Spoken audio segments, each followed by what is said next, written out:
décidé aujourd'hui, avec mon collègue secrétaire d'État aux coopératives et à l'encadrement paysan,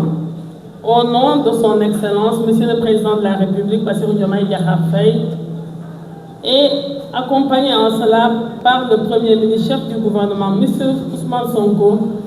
le lancement de la deuxième édition du programme des vacances agricoles citoyennes.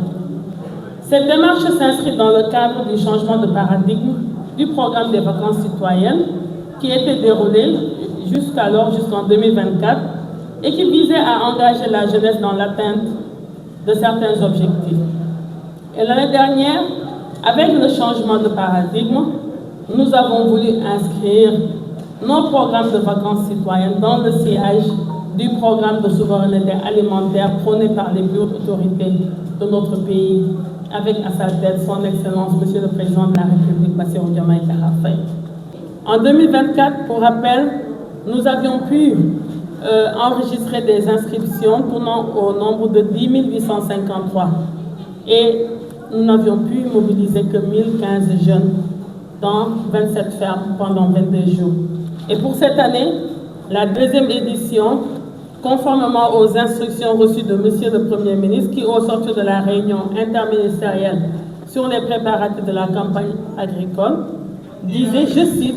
« J'engage le directeur général du service civique national et du volontariat en relation avec le ministère de la Jeunesse, des Sports et de la Culture et le ministère de l'Agriculture, de la souveraineté alimentaire et de l'élevage à mettre en place un comité technique interministériel relatif aux vacances agricoles citoyennes afin de procéder au ciblage des bénéficiaires et d'élargir les sites pour les fermes de grande capacité d'accueil et les bassins de production avec l'implication des agri-gambas, des associations sportives et culturelles et à prendre les dispositions nécessaires pour un bon déroulement des vacances agricoles. » Fin de citation. Et c'est à ce titre que j'ai demandé à mes services, mes collaborateurs de tout mettre en œuvre pour élargir le nombre de fermes et de bénéficiaires. Et pour cette année 2025, nous partons avec une mobilisation de 1542 jeunes et 220 animateurs socio-éducatifs, soit un total de 1760 jeunes qui seront tous redéployés au niveau de 44 fermes, ce qui constitue une nette évolution par rapport au nombre de fermes que nous avons pu mobiliser l'année dernière. Et ces jeunes seront pris en demi-pension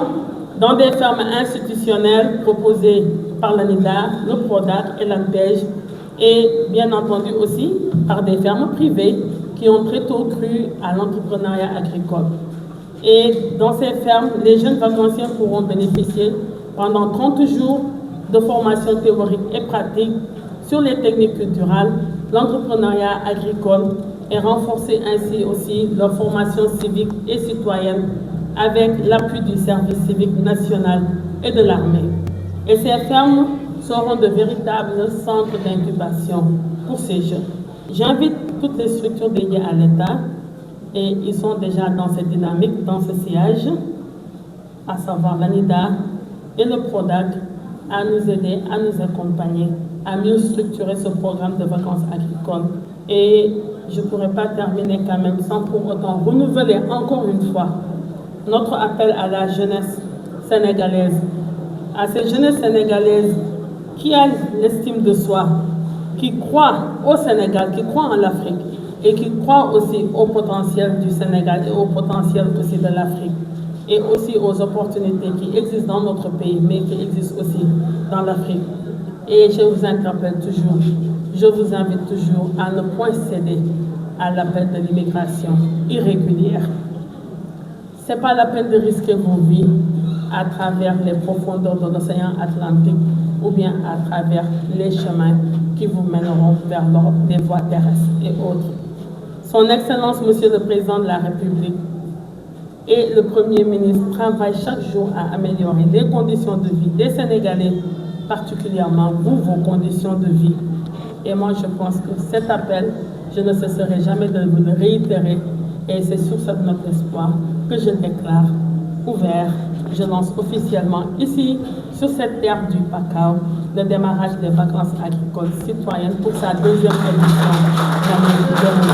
ici dans le lac de Sépa.